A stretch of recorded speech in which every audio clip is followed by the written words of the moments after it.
Bismillahirrahmanirrahim. Karya kesusastraan Melayu tidak terhad kepada prosa dan puisi tradisional sahaja. Sejajar dengan arus pemodenan, karya kesusastraan Melayu banyak menerima pengaruh barat dan lebih mengikut cita rasa pembaca yang terdiri dalam kalangan remaja. Oleh itu, lahirlah penulisan karya kreatif seperti novel popular, cerpen, drama, novel remaja dan sebagainya. Menurut Siti Karyah 2012, beliau menakrifkan penulisan kreatif sebagai penulisan yang lebih berbentuk kepada meluahkan perasaan pengarang daripada penyampaian informasi ataupun maklumat. Menurut Anggun Citra 2017 pula, beliau menakrifkan penulisan kreatif sebagai pengembangan daya cipta hasil imajinasi penulis yang diterjemah kepada bentuk penulisan yang lebih baik dan menarik. Oleh itu, karya penulisan kreatif terdapat dua bentuk, iaitu prosa dan puisi. Prosa merupakan karya yang dihasilkan dalam bentuk karangan hasil luahan perasaan penulis. Contoh-contoh prosa adalah seperti anekdot, cerpen, novel, drama dan sebagainya. Contoh bagi puisi pula yang bahasanya lebih berirama dan berpuitis bagi meluahkan perasaan pengarang dan sekaligus menyentuh emosi pembaca seperti seloka, sajak, gurindam, pantun dan syair. Menurut Kamus Dewan edisi keempat, menakrifkan karya fiksyen sebagai karya hasil imajinasi penulis seperti novel, cerita pendek dan cereka. Karya fiksyen ialah karya yang mengetengahkan jalan cerita yang diada-adakan hasil imajinasi penulis. Watak-watak dalam karya fiksyen bersifat tidak aktual, iaitu tidak realistik dan khayalan penulis sahaja. Terdapat tiga bentuk fiksyen, iaitu fiksyen realistik, fiksyen bukan realistik dan semi-fiksyen. Fiksyen realistik ialah perkara yang tidak benar tetapi boleh berlaku. Fiksyen bukan realistik ialah perkara yang langsung tidak boleh berlaku kerana menceritakan tentang perkara-perkara gaib dan tidak disokong oleh fakta sejarah. Manakala semi-fiksyen pula ialah fiksyen yang benar, iaitu menceritakan tentang seseorang tokoh atau peristiwa yang betul-betul berlaku. Anekdot merupakan bentuk penulisan yang ringkas dan singkat, mengandungi unsur lucu dan jenaka serta terselit kritikan halus bertujuan untuk menyindir. Kebiasaan anekdot ini kita dapat lihat dalam dialog hasil ilustrasi penulis dalam akhbar, Kosmo, Sinar Harian ataupun Utusan Malaysia. Anekdot boleh diwakilkan dalam pelbagai bentuk seperti dialog, monolog, cerpen, cereka dan sebagainya. Anekdot terdiri daripada 5 elemen, iaitu abstrak, orientasi atau pengenalan, krisis, reaksi dan pengakhiran. Abstrak merupakan gambaran awal tentang isi teks. Orientasi atau pengenalan sebagai pendahuluan bagi cerita itu. Krisis ialah masalah, isu atau konflik yang ditimbulkan oleh pengarang. Reaksi adalah bagaimana pengarang menyelesaikan isu, masalah, konflik yang ditimbulkan sebelumnya. Dan terakhir sekali ialah pengakhiran sebagai kesimpulan atau penutup cerita. Cerpen muncul pada abad ke-19 seiring dengan kemunculan majalah. Semakin tebal majalah itu, maka semakin banyak dan panjanglah cerpen yang dapat dimuatkan. Rata-rata majalah di Eropah dan Amerika Syarikat lebih tebal, maka panjanglah cerpen yang dapat dimuatkan di dalamnya. Hendak dibandingkan dengan akhbar dan majalah-majalah keluaran di Malaysia yang lebih nipis, maka singkatlah cerpen yang dapat diselitkan di dalamnya. Anggun Citra 2017 menyatakan bahawa penulisan cerpen juga merupakan suatu bentuk penulisan kreatif. Penulisan cerpen terdiri daripada 7 komponen, iaitu tema, plot, latar, watak dan pewatakan, sudut pandangan, gaya bahasa, nilai dan pengajaran. Tema merupakan pusat cerita.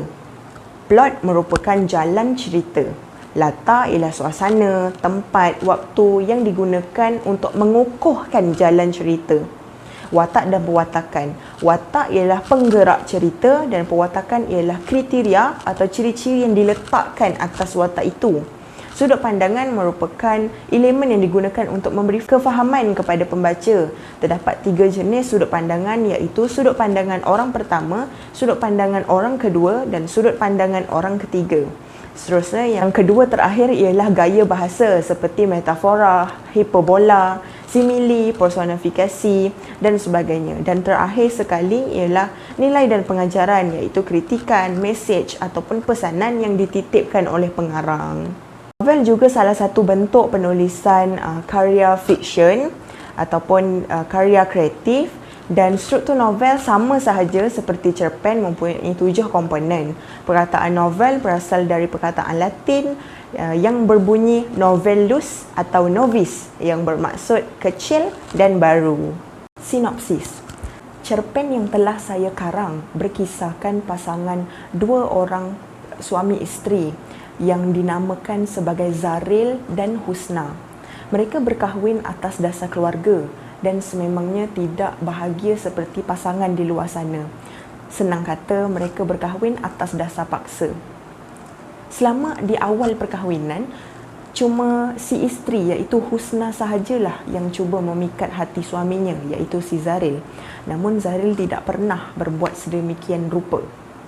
Konflik tercetus antara mereka apabila pada suatu malam Husna terpaksa pulang lewat ke rumah kerana menghadiri perjumpaan mengejut di tempat kerjanya. Belum sempat dia menjelaskan mengapa dia pulang lewat pada malam itu, Zaril telah menampar Husna. Kejadian ini menyebabkan Husna tawar hati dengan suaminya. Dan adakah masih terbuka peluang untuk mereka menyelamatkan masjid yang dibina? Teruskan menonton. Dalam cerpen yang telah saya karang, pengarang menggunakan 2 pendekatan teori kesusastraan klasik, iaitu peniruan dan mimesis. Menurut Plato, karya kesusastraan yang terhasil adalah berbentuk peniruan kerana ia merupakan penyalinan 2 kali daripada karya yang asal. Oleh itu, karya yang baru tersebut adalah jauh daripada kebenaran. Pengarang telah mengaplikasikan pendekatan ini di mana jalan cerita klise yang terdapat dalam jalan cerita cerpen ini persis seperti jalan cerita novel-novel tempatan, iaitu di mana di awal perkahwinan, pasangan yang berkahwin saling membenci dan kemudian mereka akan jatuh cinta di akhir penceritaan. Selain itu, teknik mimesis juga turut digunakan. Menurut Aristotle, beliau bersetuju dengan pandangan Plato yang mengatakan karya kesusastraan berbentuk peniruan, tetapi Aristotle menambah bahawa peniruan yang berlaku adalah lebih positif dan terdorong daripada sifat semula jadi manusia. Hal ini dibuktikan dengan plot dalam cerpen yang telah saya karang, iaitu pada awalnya si suami sangat membenci akan isterinya. Namun perasaan sayang dan cinta itu lama-lama hadir dan kemudian mereka hidup bahagia serta dikurniai 2 orang cahaya mata. Tema cerpen ini adalah bertemakan kasih sayang antara pasangan suami isteri. 3 persoalan yang terdapat dalam cerpen ini. Persoalan menghormati dan menghargai pasangan. Pasangan yang berkahwin sepatutnya saling menghormati dan menghargai kehadiran pasangan kita, baik suami atau isteri. Namun begitu, Zaril pada awalnya tidak menghargai kehadiran isterinya Husna. Dia menepis huluran yang cuba Husna hulurkan, iaitu sesudu nasi goreng sebelum pergi ke tempat kerja. Persoalan kedua, persoalan menjaga hati dan perasaan pasangan. Pasangan yang berkahwin sepatutnya mempunyai sifat saling percaya dan membuat usul periksa tanpa syak wasangka untuk mengelakkan daripada terjadinya fitnah. Namun begitu, pada suatu malam Zaril tidak langsung mendengar penjelasan Husna mengapa dia pulang lewat dan terus menampar Husna. Husna terluka dengan kejadian itu. Persoalan yang ketiga ialah persoalan mengambil berat terhadap pasangan. Setelah Husna sakit dan semasa proses dia ingin pulih semula, Zaril menjaga Husna dengan baik dan menunjukkan dia amat sayang akan isterinya itu. Husna juga turut menyayangi Zaril. Dua teknik plot yang telah saya gunakan dalam cerpen ini ialah teknik imbas kembali dan konflik. Imbas kembali apabila Husna terkenang semula dialog suaminya iaitu Zaril 6 bulan yang lalu apabila Zaril mengatakan tidak perlulah dia bersusah-susah memasakkan juadah atau masakan sebelum ke tempat kerja kerana semua itu hanyalah pembaziran. Husna masih terkesan dengan kata-kata suaminya dan sejak dia pulih, dia tidak akan memasakkan untuk Zaril lagi. Teknik yang kedua iaitu konflik. Konflik antara mereka tercetus apabila suatu malam Zaril telah menuduh Husna keluar dengan lelaki lain sedangkan Husna pulang lewat pada malam itu untuk menghadiri perjumpaan mengejut di tempat kerjanya. Terdapat juga latar iaitu latar tempat, latar masyarakat dan latar masa. Latar tempat seperti di Ampang, terletaknya pejabat Zaril bekerja. Pejabat pengurusan kilang Cadbury iaitu tempat Husna bekerja. Di hospital, Husna dimasukkan di hospital selepas tekanan darahnya rendah dan di rumah mereka sendiri iaitu Zaril dan Husna duduk sebumbung. Antara latar masa ialah pada waktu pagi iaitu pada masa Husna menyediakan juadah untuk suaminya namun ditepis begitu saja. Pada waktu malam, Husna telah pulang lewat dan kejadian ditampak oleh suaminya sendiri. Dalam masa 6 bulan, Husna terkenang akan kata-kata suaminya yang mengatakan tak perlu bersusah-susah untuk masak ataupun menyediakan juadah. Dan dalam masa 2 bulan, Husna mengambil masa 2 bulan untuk proses pulih sepenuhnya. Antara latar masyarakat ialah latar masyarakat yang ego. Zaril bersifat ego dan mementingkan diri sendiri. Namun begitu, akhirnya beliau bersifat bertanggungjawab, lemah lembut dan penyayang kerana rasa cinta dan sayang akan Husna hadir di pertengahan cerita selepas Husna jatuh sakit. Husna pula seorang yang penyayang, ceria dan penyabar dengan segala masalah yang dihadapi. Masyarakat yang prihatin, bertanggungjawab dan baik hati seperti watak Dr. Sharman yang menasihati Zaril supaya tidak memukul isterinya. Antara watak dan perwatakan dalam cerpen ini, sebelum itu, watak merupakan penggerak utama yang menggerakkan cerita dan berinteraksi dengan watak-watak lain. Perwatakan pula sifat atau kriteria yang diletakkan atas sesuatu watak itu. Watak utama dalam cerpen ini ialah Zaril, watak sampingan Dr. Sharman dan watak bulat iaitu watak yang selalu mengalami permasalahan atau konflik ialah Husna. Perwatakan bagi ketiga-tiga ialah Zaril berkasar pada awalnya, egoistik, mementingkan diri. Husna penyayang, ceria, penyabar dan lemah lembut. Dan Dr. Sharman pula baik hati, prihatin dan bertanggungjawab untuk menasihati Zaril. Antara gaya bahasa yang saya gunakan dalam cerpen yang telah dikarang dan dapat ditonjolkan ialah diksi, sinkop serta penggunaan perkataan bahasa Inggeris. Diksi merupakan pemilihan kata dan pemilihan ayat serta bagaimana saya menyusun bagi menyentuh emosi pembaca. Antara diksi yang saya gunakan ialah dialog Husna yang bermonolog dalaman kepada dirinya sendiri. Dia mengatakan bahawa kadang-kala dia tertanya-tanya akan dirinya sendiri. Adakah dia dan Zaril sedang mempertahankan hubungan atau menunda perpisahan? Persoalan itu hanya bermain di fikiran tanpa ada sebarang jawapan. Diksi kedua ialah sungguh dia tersepit dengan keadaan sekarang kerana sesungguhnya dia amat sayang akan suaminya itu, tetapi mungkinkah kisah lama akan berulang kembali?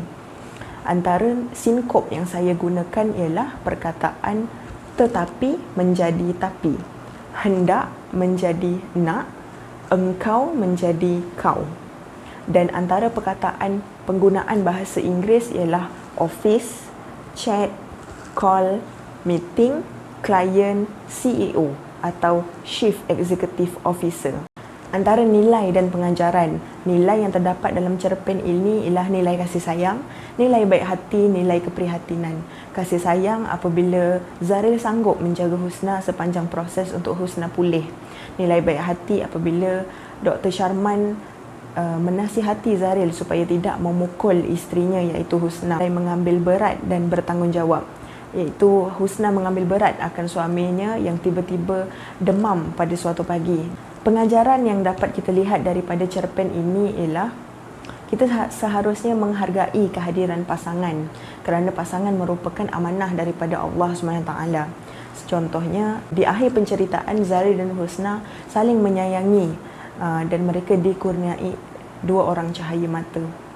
Selain itu, terdapat juga pengajaran janganlah kita membuat andaian melulu supaya kita dapat mengelakkan fitnah, dan biarlah kita berbincang serta membuat usul periksa sebelum melakukan apa-apa tindakan yang drastik. Selain itu, kita perlulah bertanggungjawab. Sebagai seorang doktor, Dr. Sharman telah menjalani tanggungjawabnya, iaitu merawat Husna dan juga bertanggungjawab menasihati Zaril untuk menjaga pasangan. Sebagai kesimpulan, cerpen Menagih Kasihmu ini menggunakan 2 pendekatan teori kesusastraan klasik, iaitu peniruan dan mimesis. Tidak dilupakan juga terdapat banyak elemen seperti gaya bahasa, latar, nilai dan pengajaran, tema serta persoalan yang dapat dicungkil daripada cerpen ini. Saya memetik hadis daripada riwayat Ahmad, Nabi SAW bersabda, sebaik-baik mukmin di antara kamu adalah yang menjaga akhlaknya, dan yang terbaik antara kalian ialah yang berbuat baik dengan isteri. Maka kita perlu menjaga hati dan perasaan, melindungi pasangan kita kerana mereka adalah amanah daripada Allah SWT.